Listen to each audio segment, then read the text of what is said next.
changes. It's time to be the change. Be the change for me. Make the change for me. It's time for a change.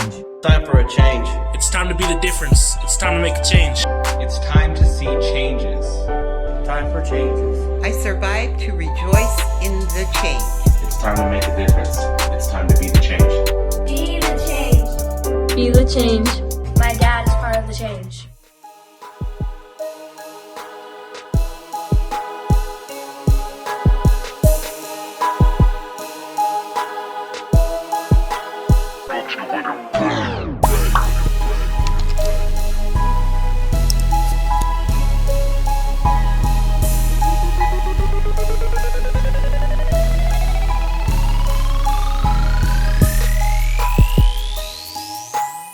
First and foremost, God, I'm doing this for you. It's not about me.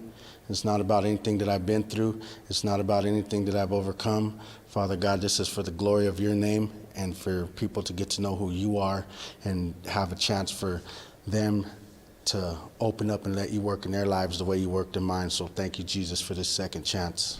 So my name is Shannon Hawley. I'm the founder of Hope for Tomorrow. We're the ones responsible for these videos going out. I want to tell you a little story about me. I'm a former gang member of a gang called PCL. When I was younger, I didn't really have a positive father figure in my life. I had a couple stepdads. My one stepdad, as I was growing up, he was an alcoholic. He was pretty violent towards me and my sister. So that was really difficult for us. And we didn't have a lot of money. We were pretty poor. My mom worked very hard, and I love her so much for everything she's done for us. But she worked really hard to provide for us and give us what we needed. And unfortunately, though, we, being young kids, we didn't have all the things that we wanted and all the things that the other kids had. I grew up, for whatever reason, my mom just fell in love with the name Shannon, and she named me Shannon. So, being a little poor kid and with the name Shannon, I really caught a lot of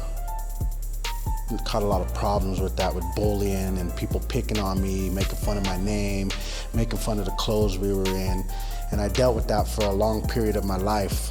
The one person who was really influential in my life was my uncle. And when he was alive, he had muscular dystrophy, so he spent a lot of time with me. And he was like a safe place for me. He was everything that I needed.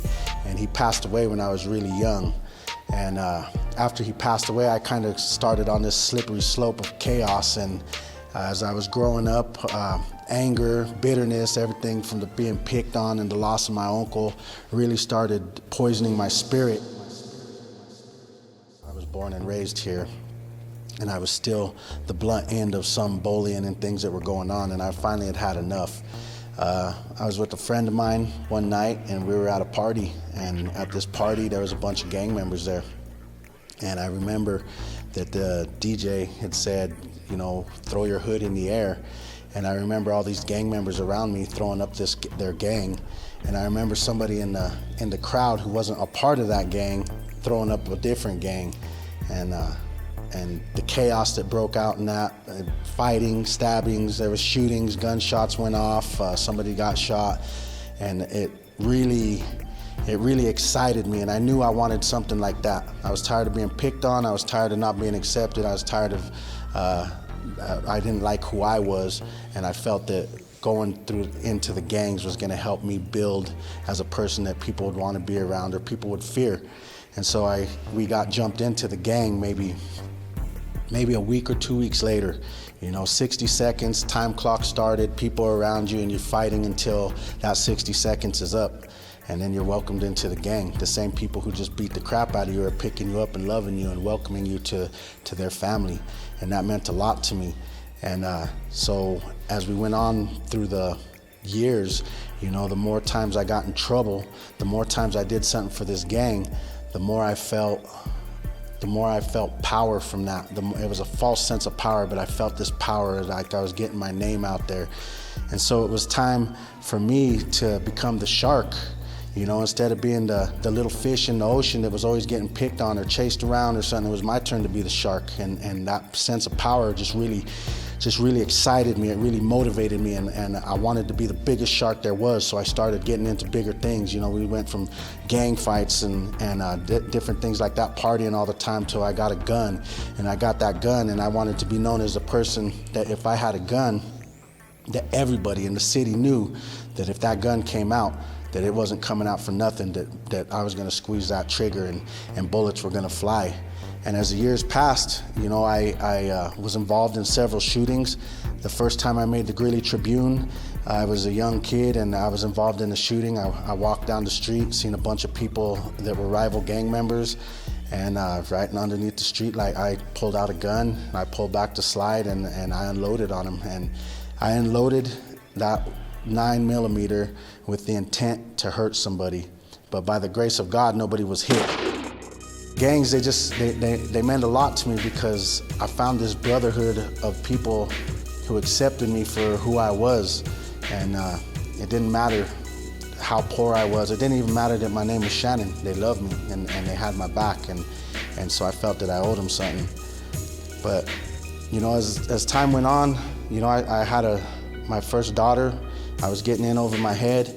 I knew that I needed a life change. We had 2 cars that were full of bullet holes from the rival gang members, and I was about ready to bring this little baby girl into the world, my very first child, and I knew that I couldn't bring her and be driving her around in a car that's constantly getting pulled over and searched by the police. I knew that I couldn't have her in this car that was full of bullet holes, or any of the other cars that we had that were full of bullet holes, and I hadn't even met her yet, and I just knew how much I loved her and I needed to protect her. It cost me a lot, you know.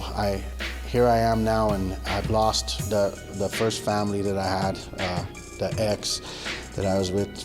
We ended up splitting up. She got tired of it. She couldn't deal with me just living such a reckless life and not being a loving person. My older kids, I love them to death, but it cost me a relationship with them, you know. And I was out on the streets, running the streets. That's all I cared about, was selling dope, getting high, and putting a name out there. And I had these little beautiful kids at home that just wanted to do things with me. I remember them coming and knocking on the garage of the house we lived in and asking me to go do stuff, and I'm always telling them no, you know. And so after we split up, their mom kept them away from me for quite some time, and that was really hard on me, you know. I started changing my life around.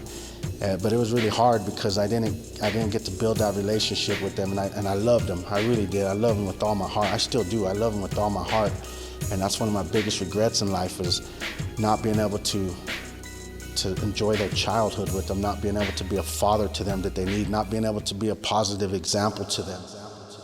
You know, we fast forward. I get away from these gangs, and I get, you know, the gangs, they bring so much pain and worry and trouble, constantly being in the courtrooms, constantly being locked up, always looking over your shoulder. You know, there's a lot. That brotherhood was great, but the problems that came with it were not worth it, you know. And I found out that a lot of them weren't even really truly brothers. Some of them still are, and they've become family, but we've gotten away from that now, and we grow together. We're all away from that, and our lives are just better from that.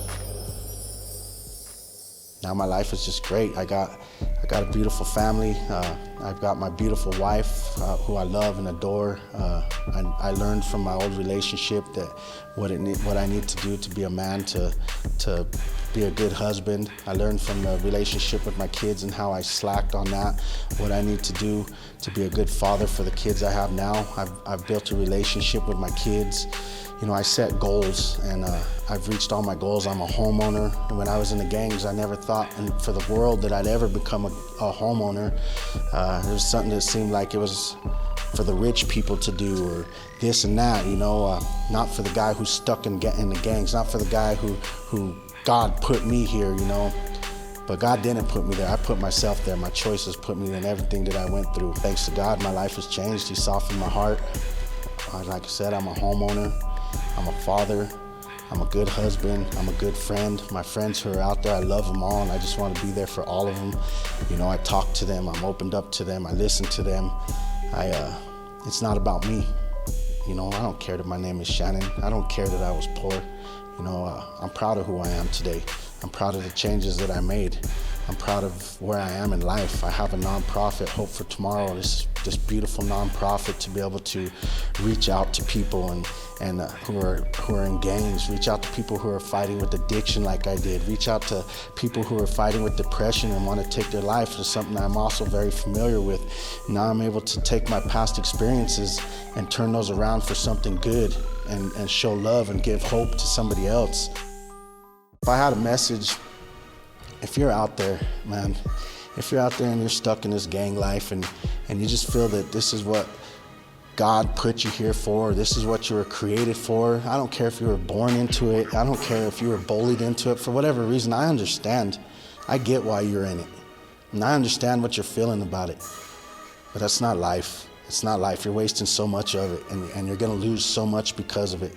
It's gonna really affect your family, you know, like it affected mine. You know, my kids grew up not having a dad. They grew up in violence. They grew up in SWAT raids. They grew up with police kicking down doors. They grew up with U.S. Marshals pulling us over and guns on the car, and they're babies. They should never, ever, ever, ever be exposed to something like that. When we decide to have families and when we decide to have kids, we need to be there to protect them. We need to be there to break those chains, to show them that the problems that we are going through in life is not the problems that they have to go through for life, that they don't have to accept. We got to give them a chance, and the only way we can give them that good chance and increase those odds is to be positive role models for them. You don't have to be stuck in the gang. You don't. I understand that you feel that you have loyalty to this and that, and that's great to have loyalty to your friends. But in previous videos, you've heard someone else say it, that you got to understand where your loyalty lies, and that's with your family. You know, there's so much stuff out there. I know it might not seem like there's a lot of resources, or you might feel like that this message might not be for you, but I promise you, this message is for you. And if you want somebody to talk to, if you want to get away from that lifestyle, I'm here for you. Look me up on Facebook, Google my name, Google my phone number. It's out there. I'm open with all of it because I love you and I want to help you. My name is Shannon Hawley. I'm a former gang member.